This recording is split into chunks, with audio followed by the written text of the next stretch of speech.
Olá pessoal, sejam todos muito bem-vindos ao nosso Estudando o Mapa. Nessa primeira aula abordaremos os seguintes tópicos de estudo do mapa. Nós vamos fazer aqui uma breve introdução ao mapa, trazendo aí o contexto histórico e também nós vamos trazer aí, falar um pouquinho sobre processos e procedimentos administrativos. Nós vamos falar da diferença entre esses dois termos e a necessidade de nós conhecermos essa distinção entre esses dois termos, processos e procedimentos administrativos. Vamos à introdução. Bem, o mapa, ou Manual de Processos e Procedimentos Administrativos, como nós conhecemos, entrou em vigor no mês de setembro do ano de 2012, através da Resolução Conjunta 4220, que disciplina os processos e procedimentos administrativos no âmbito das instituições militares do Estado de Minas Gerais.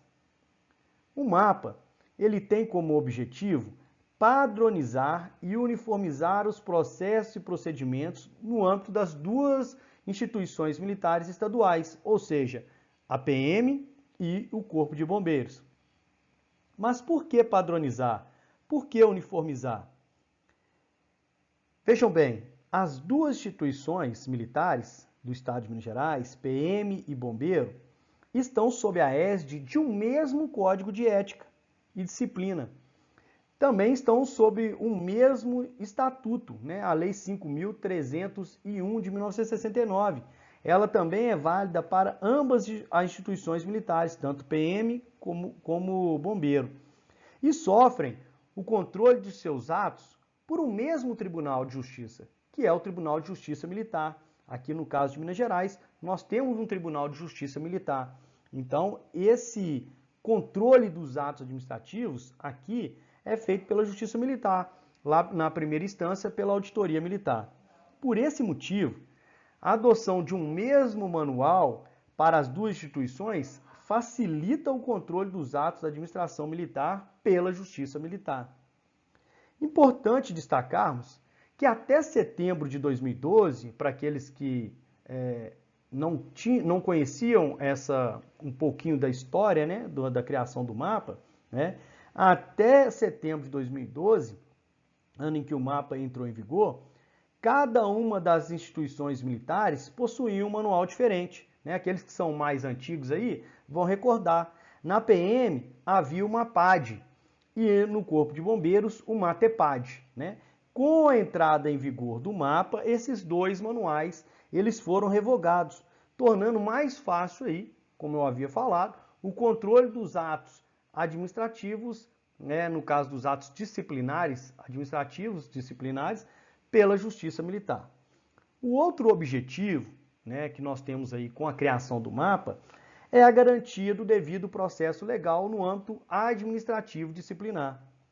O estabelecimento de espécies de processos e as formalidades exigidas nos procedimentos dos processos de natureza acusatória pelo mapa, destaca-se, vamos lá, formalidade exigida nos procedimentos dos processos de natureza acusatória. Isso é importante nós lembrarmos. Garante o cumprimento constitucional do devido processo legal no âmbito administrativo, necessário para apuração e aplicação de sanções aos militares estaduais, que, porventura, né, caso venham a praticar alguma conduta contrária aos preceitos de ética e disciplina militar, né, se não amparados aí em causa de justificação ou absolvição, né, nós teremos aí a aplicação de sanções, desde que obedecidas essas formalidades exigidas nos procedimentos dos processos de natureza acusatória. E isso, gente, decorre do poder disciplinar. A administração militar, ela tem o dever de apurar as faltas cometidas ou supostamente cometidas pelos militares. E essa apuração, ela se dá através dos processos e dos procedimentos administrativos que estão previstos no mapa. Esse dever da administração pública, seja ela militar ou não, de apurar as faltas cometidas por seus servidores, decorre de um dos poderes que detém a administração pública, que nós chamamos, né, de poder disciplinar. Observem que a lei observem que eu falei, né, em dever da administração pública. Sim, é uma obrigação imposta à administração pública, essa apuração, né, das faltas cometidas por seus servidores. Dever porque a administração pública, gente, conhecendo um fato irregular ou ilegal praticado por um servidor, tem a obrigação de apurá-lo, como forma de garantia da legalidade, da moralidade e da eficiência administrativa. Aqueles princípios que estão lá previstos, né, esculpidos lá no artigo 37 da nossa Constituição Federal de 1988. E quando falamos de administração pública militar, além da garantia da legalidade, da moralidade e da eficiência, o poder disciplinar tem também a função de sustentar os pilares das organizações militares. Quais são esses pilares? Esses todos nós conhecemos, né? A hierarquia e a disciplina. Então, no mapa, esse dever de comunicar e investigar possíveis faltas cometidas pelos servidores militares, né, pelos militares estaduais, está disciplinada nos artigos 27, 28, 29 e 97. Vamos a eles. Então, vamos lá. Dever de comunicar e investigar. Artigo 27. É dever de todos os integrantes das instituições da instituição militar estadual zelar pela manutenção da disciplina, cumprindo e fazendo cumprir as normas e princípios da ética militar. É o que está previsto no artigo 27. O artigo 28, o que ele fala? Todo militar que presenciar ou tomar conhecimento da prática de transgressão disciplinar ou qualquer outro ato irregular deverá levar o fato ao conhecimento da autoridade competente por meio de comunicação disciplinar ou relatório reservado, observando-se os requisitos legais acerca de cada documento. Mais para frente nós vamos falar quando que você deve comunicar o fato à autoridade competente, né? Através de comunicação disciplinar, ou quando nós devemos comunicar através do relatório reservado. Isso nós vamos ver um pouco mais para frente. E o artigo 29, o que diz o artigo 29? A autoridade competente que presenciar ou tomar conhecimento da prática de ato irregular ou transgressão disciplinar deverá adotar de imediato, no âmbito de suas atribuições e competências, as medidas necessárias à instauração de processo ou procedimento administrativo adequado. Então, esses 3 artigos aí, eles vão nos falar desse dever de comunicar e de investigar da administração pública. E o artigo 97, o que o artigo 97 fala? Que também complementa essa ideia de dever de comunicar e investigar da administração militar. O artigo 97, um trecho dele, traz que a administração pública tem o dever de verificar a procedência do fato irregular que chegar ao seu conhecimento, uma vez que, pelos postulados da legalidade, impessoalidade e da moralidade administrativa, possui o dever de verificar se a denúncia procede ou não. Então aí, né, está previsto no mapa, nesses 4 artigos que nós vimos aqui agora, o artigo 27, o artigo 28, o artigo 29 e o artigo 97, eles vão falar sobre esse dever da administração pública militar de comunicar e de investigar um fato denunciado como irregular ou ilegal. Então, continuando, né?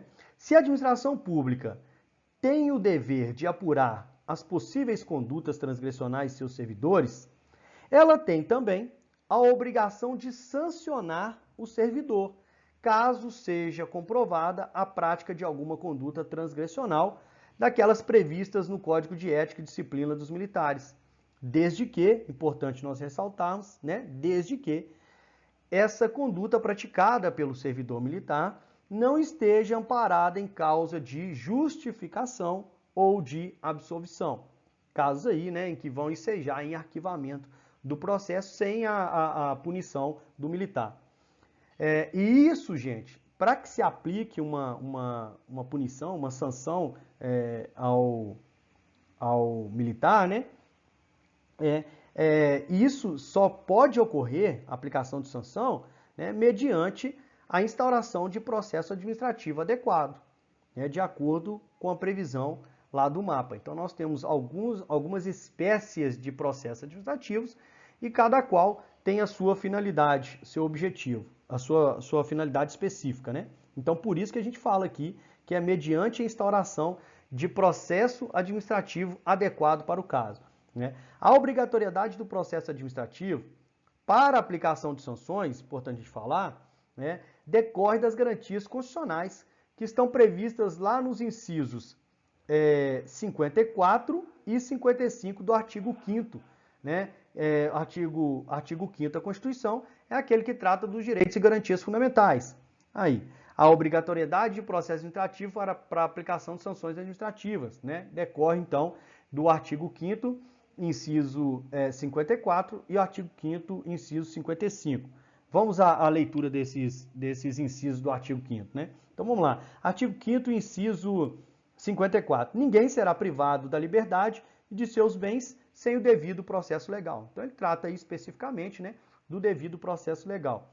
E o artigo 5º, inciso 55, né, asseguram-se aos litigantes em processo judicial ou administrativo, frisa-se, ou administrativo, e aqui ele fala, né, asseguram-se aos litigantes em processo, observem, não é procedimento, é em processo judicial ou administrativo, e os acusados em geral, o contraditório e a ampla defesa, com os meios e recursos a ela inerentes.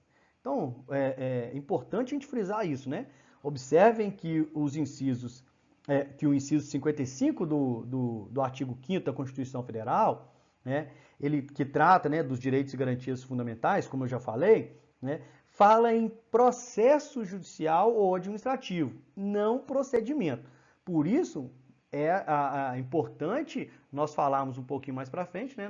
Nós vamos trazer aí essa distinção entre os dois termos. Por isso é importante nós conhecermos aí, né, tecnicamente, que processo e procedimentos são termos distintos, cada um com seu objetivo, né? Então é importante a gente frisar, né, no nosso estudo, essa diferenciação dos termos processo administrativo e procedimento administrativos, pois que são termos distintos e, como eu falei, né, com funções distintas. Então agora nós vamos tratar um pouquinho, né, do que é o processo, o que é o procedimento. Lembrando que o que nós estamos trazendo aqui, né, ele está previsto, esse artigo 1º que vocês estão vendo na tela aí, é o artigo 1º do mapa, tá? Então o artigo 1º do mapa, ele nos apresenta já essa diferenciação dos termos processo e procedimento. Vamos à leitura do artigo aí. Vamos lá. Artigo 1º. Processo disciplinar é um instrumento pelo qual... Então, processo é um instrumento. Então, processo disciplinar é o instrumento pelo qual a administração militar apura as faltas ou irregularidades que o militar estadual venha a praticar, sendo o meio necessário para a imposição de sanção disciplinar. Então, observem, para que seja imposta uma sanção disciplinar, é necessário que se tenha apurado essa falta ou irregularidade cometida pelo militar através de um instrumento que nós denominamos de processo. Então, processo disciplinar. Beleza? Processo é obrigatório a aplicação de sanção administrativa, né? Está aí previsto no parágrafo 1º, né? Que o processo ele é obrigatório a aplicação de sanção administrativa. Parágrafo 2º, procedimento, diferentemente do processo, né? Agora nós vamos trazer aqui o conceito de procedimento. Procedimento é o modo de realização do processo. Então veja, não é a mesma coisa. Processo e procedimento são coisas distintas. Procedimento é o modo de realização do processo, ou seja, o rito processual, as etapas a serem observadas para a sua elaboração. Importante nós frisarmos aqui que, especialmente nesse manual, ou seja, no mapa, procedimento é também a denominação das apurações administrativas meramente investigatórias que antecedem a instauração de investigações criminais ou de processos administrativos e que viabilizam a concessão de recompensa. Então, nós temos um conceito, primeiro conceito nessa primeira parte do parágrafo 2º, que fala sobre procedimento como o rito, né? O modo de realização do processo. Num segundo momento, nos traz o mapa que, para o mapa, né, procedimento é também aquelas apurações administrativas meramente investigatórias, que não tem como objetivo de aplicar sanção, mas é simplesmente, né, de buscar aí autoria e materialidade daquele fato, né? E antecede a instrução de investigações criminais ou de processos administrativos. E também procedimento, ele é utilizado para viabilizar a concessão de recompensa, né? Então, quando nós instauramos aquele PR, né, o procedimento de recompensa, ele é um procedimento, não um processo. Então, da mesma forma, né, de uma forma bem simples, nós podemos aí definir processo como um instrumento utilizado pelos poderes estatais, né? Porque não é só o poder, não é só o executivo que utiliza de processos administrativos, né? O judiciário, o legislativo também, né? Então, de uma forma bem simples, nós podemos definir o processo como instrumento que se utiliza para atingir um determinado objetivo, né? Aí eu trouxe aí, né, antes de nós entrarmos na definição de procedimento, né, continuando ainda nessa ideia de conceito do processo, para nós entendermos um pouquinho melhor, é importante nós falarmos que o processo judicial é um instrumento por meio do qual, só para a gente entender, né, que o processo também é utilizado em âmbito judicial, né, que é o mais conhecido, né, o processo judicial ele é um instrumento por meio do qual o Estado, né, na figura do juiz aí, compõe a lide, ou seja, o conflito de interesse. A semelhança do processo judicial, no processo administrativo, processo também é um instrumento por meio do qual o Estado, só que aqui o Estado aqui não é o juiz, né, é a administração pública, ele busca atingir também os seus objetivos, né? Essa é a ideia de processo como instrumento. Se estivermos falando de processo disciplinar, gente, que é o tema principal do nosso estudo, né, nos aproximamos ainda mais dessa ideia de processo judicial. Então, o processo administrativo disciplinar, ele está muito próximo da ideia de um processo judicial, com a diferença de que no processo judicial, o Estado, né, o Estado juiz, é o terceiro imparcial, enquanto no processo administrativo disciplinar, né, o Estado é a administração pública, é a própria interessada na solução da controvérsia. Então, veja bem, no processo judicial, nós temos um terceiro imparcial, que é o juiz, né? No processo administrativo disciplinar, o Estado e a administração pública é a própria interessada, né, na solução dessa controvérsia. Já o procedimento, e agora nós vamos entrar no conceito de procedimento, né, o que nós falamos até agora é sobre processo. Já o procedimento, nós podemos defini-lo como o rito, ou seja, o conjunto de atos ordenados de um processo. Vou repetir, vamos lá. Procedimento é o conjunto de atos ordenados de um processo, né? Procedimento é a forma de proceder. Então, aí eu trouxe até uma definição aqui pra gente da professora Maria Silvia Zanella de Pietro, né? Que é considerado um dos grandes nomes aí do direito administrativo, né? E o que ela fala sobre procedimento? Vamos lá. O procedimento é o conjunto de formalidades que devem ser observadas para a prática de certos atos administrativos. Equivale a rito, a forma de proceder. O procedimento se desenvolve dentro do processo administrativo. Então, por isso que é importante nós fazermos essa distinção entre processo e procedimentos, porque não é a mesma coisa, tá?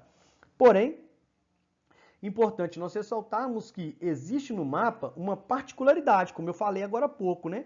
Quanto ao conceito e definição do termo procedimento. Voltando aí ao que nós falamos do artigo 1º, né, o parágrafo 2º do artigo 1º do mapa, lá traz essa definição de procedimento, né, que especialmente no mapa, o procedimento é também a denominação das apurações administrativas meramente investigatórias, né? Então, aquelas apurações administrativas que têm natureza meramente investigatórias, né, nós chamamos aqui também de procedimento, né, conforme previsto aí nessa segunda parte do parágrafo 2º, né? Que o mapa, né, que o procedimento, perdão, ele vai corresponder a essas apurações administrativas de natureza meramente investigatórias que antecedem a instauração de investigações criminais ou de processos administrativos e que viabilizam a concessão de recompensa. Então, lembrando também que a concessão de recompensa ela é feita não através de um processo administrativo, mas através de procedimento administrativo, né? Então, procedimentos apuratórios quer dizer que tem natureza meramente investigatória, né? Então, os procedimentos apuratórios ele tem essa natureza meramente investigatória. E, portanto, gente, é importante nós frisarmos aqui, nos procedimentos, não há que se falar em contraditório em ampla defesa, pois do procedimento nunca, jamais resultará a aplicação de sanção administrativa. Então, jamais um procedimento administrativo, né, vai apurar e resultar em aplicação de sanções administrativas, né? O que vai acontecer é que o procedimento ele pode vir primeiramente para se apurar se o fato cometeu, a autoria, a materialidade, para servir então como um elemento prévio para a abertura de um processo administrativo. O processo administrativo, sim, né, ele pode impor aí sanção administrativa. Então, dessa forma, nós podemos concluir que existe procedimento sem processo, mas não existe processo sem procedimento, né? Então, o procedimento, ele existe sem o processo, mas o processo, ele não existe sem o procedimento, porque o procedimento no processo, ele será o rito, o meio será o rito, né? E a forma de proceder, né? O procedimento, ele se desenvolve dentro de um processo, né? Então, repetindo aí, para a gente reforçar esse entendimento, né? Existe procedimento sem processo, né? Principalmente nesse caso aí de apurações prévias, né? Sem aplicação de sanções, né? E também no caso das concessões de recompensa. São procedimentos sem processo. Mas não existe processo, vamos frisar, não existe processo sem procedimento. Então, após nós estabelecermos essa diferenciação entre os dois termos, né, de processo e procedimentos administrativos, nós vamos agora definir processo administrativo disciplinar. Então, nós vamos com essa ideia de trazer aí agora a definição de processo administrativo disciplinar. Nós falamos a diferença, nós falamos o conceito de processo, nós falamos o conceito de procedimento, nós trouxemos a distinção entre ambos e agora nós vamos trazer o conceito aí do termo processo administrativo disciplinar, né? Nós podemos definir o processo administrativo disciplinar, né? Eu trouxe a definição aí para vocês na tela, né? Nós podemos definir o processo administrativo disciplinar como um instrumento pelo qual a administração militar apura uma falta cometida por um militar, garantindo o seu direito ao devido processo legal e seus corolários da ampla defesa e do contraditório, podendo culminar no ato de sanção disciplinar, com aplicação da penalidade ou também, né, pode culminar no arquivamento, caso não restar comprovada a autoria, a materialidade, o nexo transgressional, ou ainda, né, caso a conduta praticada pelo militar esteja amparada por alguma causa de justificação ou absolvição. Então, esse o conceito de processo administrativo disciplinar, né? Importante nós falarmos aí, né, que para que seja reconhecido como processo, necessário faz o preenchimento de 3 elementos, quais sejam procedimento formal, né, essa formalidade que existe apenas no processo administrativo, né, o contraditório, a ampla defesa e o devido processo legal. Então, de uma forma diferente, ocorre com os procedimentos administrativos, mesmo que seja de caráter investigatório, porque o procedimento administrativo, de caráter mesmo que investigatório, eles não gozam das prerrogativas de garantia da ampla defesa e do contraditório, muito menos do devido processo legal, né? Os procedimentos, eles não têm essa formalidade exigida aí para o processo administrativo. É o que ocorre, por exemplo, com o caso do inquérito policial, né, o relatório de investigação preliminar, o conhecido RIP, né, e o levantamento inicial também, que são procedimentos meramente investigatórios de caráter, né, ou de natureza inquisitorial. Né? Nesse sentido, aí, por exemplo, né, não há que se falar em nulidade de RIP, por exemplo, né, pois como procedimento administrativo, ele não é apto a ensejar, né, ao final, né, das apurações, a aplicação de qualquer tipo de sanção administrativa. Então, a aplicação da sanção administrativa, ela está vinculada à abertura de um processo formal, né? Então, procedimento, ele não tem nulidade, porque ele não exige essas formalidades, né? O RIP se presta, é importante nós falarmos, né, tão e somente para dirimir dúvidas quanto à autoria e à materialidade de fato ilegal ou irregular, né? Isso está previsto lá no artigo 31, lembrando aqui o parágrafo, artigo 31, salvo me engano, parágrafo 2º, né? Que fala aí dessa finalidade do RIP, né? De dirimir essas dúvidas de autoria e materialidade do fato que foi noticiado, né, como irregular ou ilegal. Né? E quais são esses processos? Né? Então nós trouxemos aí o que é processo administrativo, trouxemos o conceito também de procedimento, falamos a diferença entre processo e procedimento, nós trouxemos o conceito também de processo administrativo disciplinar, né? E já que nós estamos falando de processos administrativos no mapa, né? Quais são esses processos administrativos que estão previstos no mapa, né? Então o mapa ele traz aí a sindicância administrativa disciplinar, o processo de comunicação disciplinar, o processo administrativo disciplinar, que é o famoso PAD, o processo administrativo exoneratório, que é o PAI, e por fim, o processo administrativo disciplinar sumário, que é o PADS, né? Cada um desses instrumentos, né, eles vão atingir a uma finalidade, né? Então aqui, gente,